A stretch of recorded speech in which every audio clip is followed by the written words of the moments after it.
Good afternoon, everybody, and welcome back to another installment of Scott's Selections here for Saturday, November 9th. Before we get into today's play of the day, quick recap of what happened yesterday. We finally broke the curse as we were able to get a victory with the Toronto Raptors -2.5 at FanDuel at -110.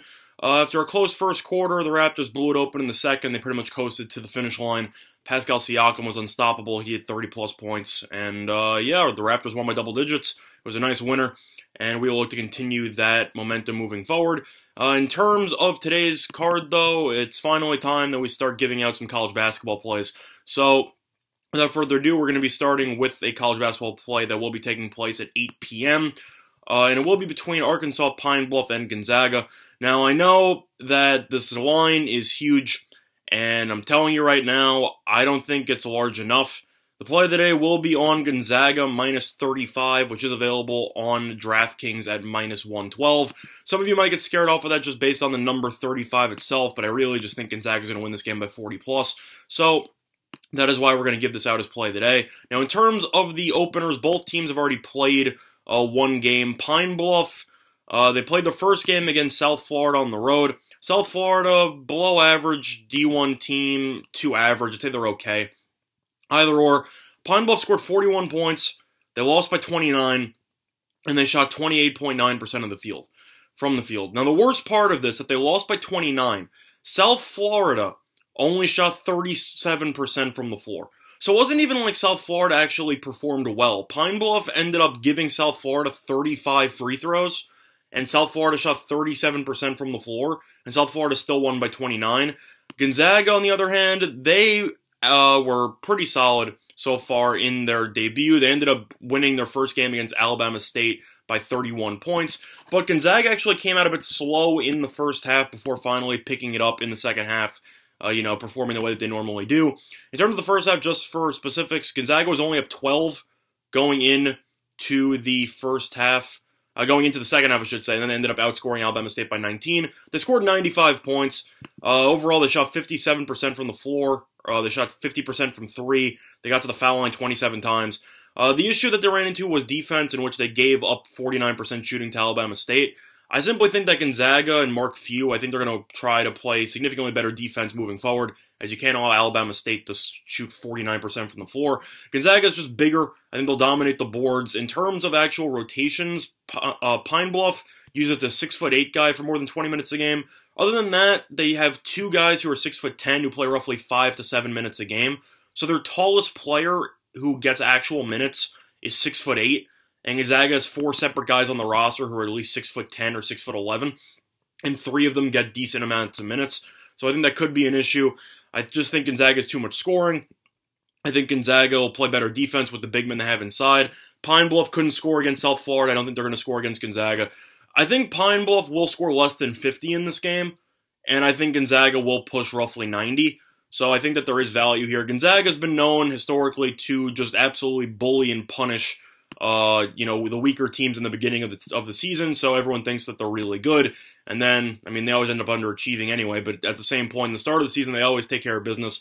And with a matchup against a North Dakota on deck, I don't think Gonzaga is going to be looking ahead at all. I think Gonzaga is going to come out, try to absolutely demolish this team.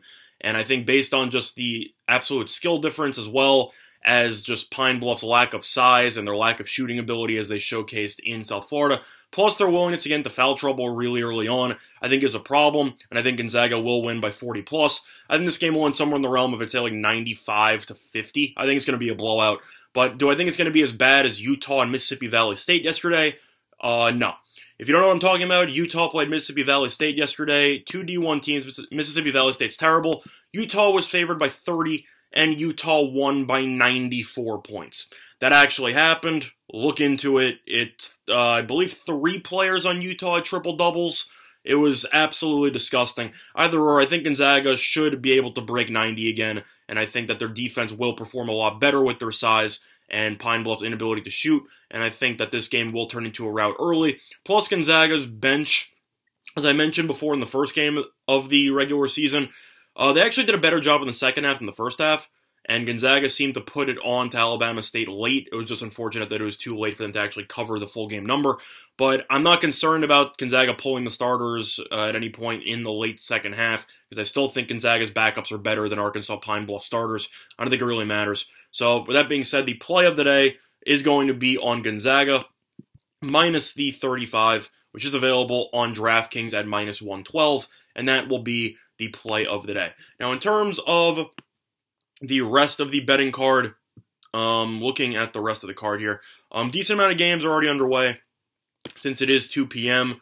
Yeah, personally, I had a little bit of money on Minnesota beating Penn State. So far, that one looks to be pretty solid. Penn State, no offense. Well, they just scored and they got the ball, so maybe they can get something going. But overall, covering 6 with a James Franklin team is a bold proposition at best. I think Fleck's I still don't really know how PJ Fleck's underrated, but he still is. And I don't know, hoping Minnesota can hold on there. Other than that, though, looking at the rest of the card, don't really like anything in terms of college football. If I had to lean one way, I would look to Texas. I know they're laying 7, but Kansas State's a ranked team. They're ranked 20th. They're playing at Texas, and Kansas State is a 7-point underdog as a ranked team to an unranked opponent. I think Kansas State's going to get smacked. I think Texas will play well. I think they'll bounce back. Kansas State, they have done a good job with Thompson at quarterback with his running ability. Not the greatest passer. I think if Texas will keen in on the run, and I think if they stop Thompson and keep him in the pocket, I don't think Thompson's a good enough pocket passer to beat Texas. So I personally think Texas should be able to get the job done. I think Ellinger will be too much to handle. So I think Texas will win by double digits. Lean to Texas on that one. Other than that, in terms of the primetime game between LSU and Bama, truth is, I added a little bit of money in a parlay with LSU on the money line. Do I think they're going to win? I think if there's one chance for them to actually win, it would be now, because I don't think Tua is at 100%. At the same point, I'm just rooting for LSU, because I'm really just tired of Alabama. I understand people want to continue seeing Alabama's greatness and everything. I'm bored. It's just the way it is. They're a great team every year. They make it to the college playoff every year. LSU finally has a good team. I like Orgeron as a coach. I like Burrows as a quarterback. And I just like this LSU team more. So for me, I'm rooting for LSU. I'm tired of Bama. And we'll see what happens. Do I think LSU's going to win? I mean, I took it just based on value alone. But in terms of do I think it's actually going to happen, I think it'll be a high-scoring game. Probably not. Bama just has a way of winning these matchups every single time, and it will be in Tuscaloosa, which is a tough spot. But for me, I'm rooting for LSU just because I'm a fan of chaos, and I'm hoping that Bama losing potentially pushes them out of the college football playoffs for like the first time ever. So we'll see what happens. But other than that, though, looking at the rest of the card here, what do I like?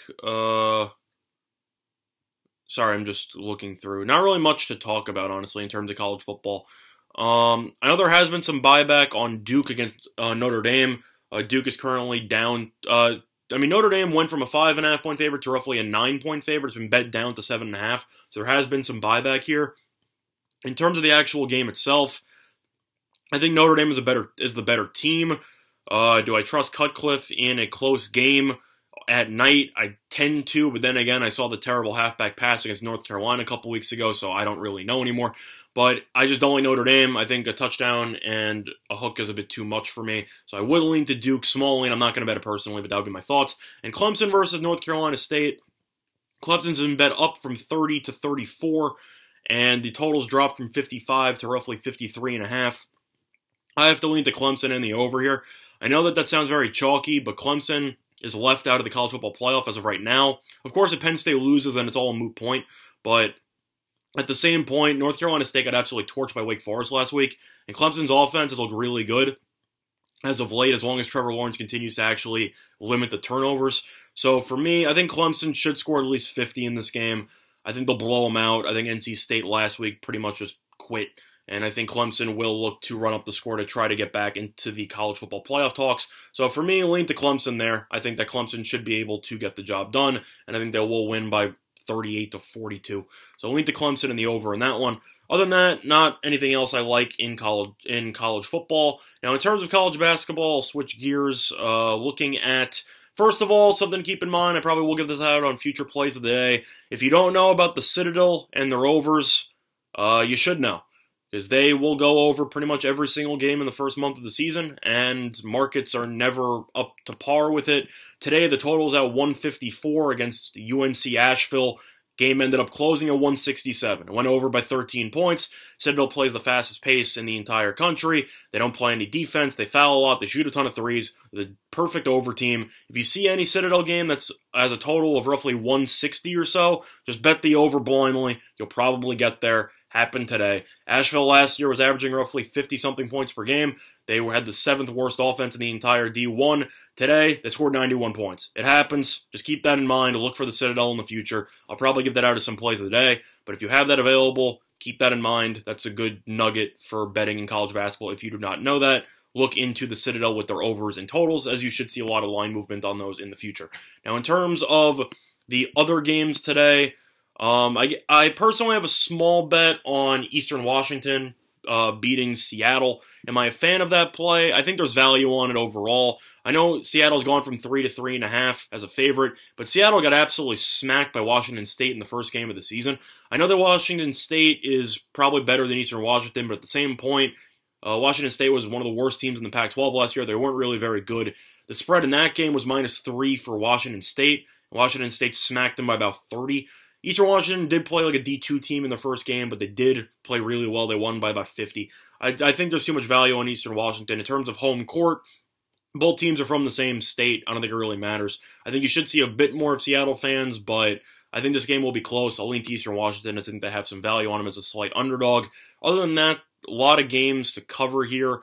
In terms of value, not much, at least that I've really looked into. It's kind of tough because you have to actually try to still predict what you're going to see from most teams, which is tough to come by. I would lean to the St. John's over 150, currently in the offshore markets, roughly 150, 151 against Central Connecticut State. Central Connecticut State's offense is not that great, but St. John's, as you saw in the first game against Mercer, they scored over 100 points. They full court press, they steal, they go for layups, they go extremely fast, and I think that they will continue to perform well. Central Connecticut should have no answers in terms of stopping turnovers or anything like that. I think St. John's should score at least 90 again, and I think you should see St. John's with 90 or 100, and I think this game will go over. I can see this game landing in the high 150s, low 160s, so I think there is value there. Lean to the St. John's Central Connecticut State over the posted total. Other than that, do I like anything else? No, not really. I would actually lean to Princeton plus the 7.5 against San Francisco. San Francisco, I was a huge fan of last year. They kind of flew in under the radar, but I still like that team as a whole. However, them against Princeton, you have two teams basically playing the exact same style of offense, which is a very fascinating matchup as both teams love to hold the ball for a ton of clock, then run some backdoor cuts, try to get something open, use a lot of motion in their offense, and try to get some open looks. Totals dropped from 143 to 141 based on the slow pace that they're expecting, but at the same point, I just think Princeton's a pretty underrated team in the Ivy. I think San Francisco's a very solid team as well, but I think 7.5 is too many points based on the style of play. I think this game will be low scoring. I can see both teams getting into the low 60s. I think this game will be decided by about 3 points, give or take. I'll lean to Princeton. I think they have a shot at winning this one outright. Do I think they will? No, but I think Princeton will keep this game very close, and I think that they should be able to cover the spread in that one. But in terms of the play of the day, we will be laying the wood with Gonzaga at -35 on DraftKings at -112, and that will be the play of the day. Now, in terms of anything else, though, I know there's some UFC fights that are coming up shortly. I know that it's in Moscow, though, so the main fight will be at about 5 p.m. Eastern Time. But I'll give out some thoughts on some of the fights that did not happen yet. Simply put, I would take Zabit.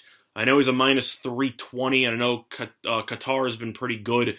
But if you're really betting against Zabit, you haven't watched him fight. I think he's an unbelievable fighter. He's on a very impressive winning streak, and I think he's going to be a future champion. He's absolutely filthy if you've watched him fight. He's just tremendous. He's got the same type of motor that Khabib has, which is very tough to come by. This guy just screams champion, and he just oozes talent. I think he'll just be, I think he'll just be in another class for Qatar. Do I think that he'll win by submission or knockout? I don't know, because Qatar has the tendency to finish fights relatively early, but I think Zabit will wear him down, he'll keep his distance. Very diverse fighter. He's got an elite ground game, he's got an elite striking game with his feet, with his punches. I just think he's too well-rounded for Qatar. I think Zabit will win. And in terms of the other fight between Greg Hardy and Volkov, yeah, Hardy's fought like 5 times this calendar year, which is tied for the record in the UFC. Hardy won his last fight, even though it was ruled as a no contest because he took an inhaler in the middle of round 2, or after round 2, even though he got the okay from one of the commissioners. It's a very weird scene. Either or, Volkov's a really good fighter. He ended up getting knocked out by Derek Lewis in his last fight, but he was winning the entire fight before Lewis pulled off a miracle knockout in the last 20 seconds. In terms of the actual value on this fight, I think Volkov will win, but do I think Volkov should be a minus 350 favorite? Probably not. One thing about UFC that people always forget about, same with boxing, is the aura of invincibility. A lot of people kind of think it's some BS, but I think it's personally true. People fight differently when they're undefeated and when they're currently on a very solid hot streak, as opposed to getting absolutely demolished in their last fight. Some fighters might come out a little bit more timid than they usually do because they suddenly are afraid of the potential knockout blow, and there's a sense of fear in the back of their mind that didn't exist previously. Volkov, I'm curious how that will go after such a close loss against Derek Lewis last time. Hardy, even though people hate him for, his out of the ring and off the field stuff back when he was with the NFL, he's actually been decent as a UFC fighter. He hasn't really fought anybody, but overall he still has knockout power. I think he could easily knock out Volkov with one punch if he connects. I would lean to Hardy, as I think he does possess enough knockout power to warrant maybe a sprinkle on the money line, because I don't think Volkov should be minus 350. Do I think Hardy's going to win? No, but I think that if you would bet Hardy to get the win, I think that you definitely would be getting a solid number there, as I think this fight could be closer than people anticipate. But I'd lean to Hardy just based on the betting, because I just think that his knockout power is too valuable to pass up on. But other than that, though, that's going to do it for this installment of Scott's Selections here for Saturday, November 9th. Good luck to all of you and your respective bets today. Bye, everyone.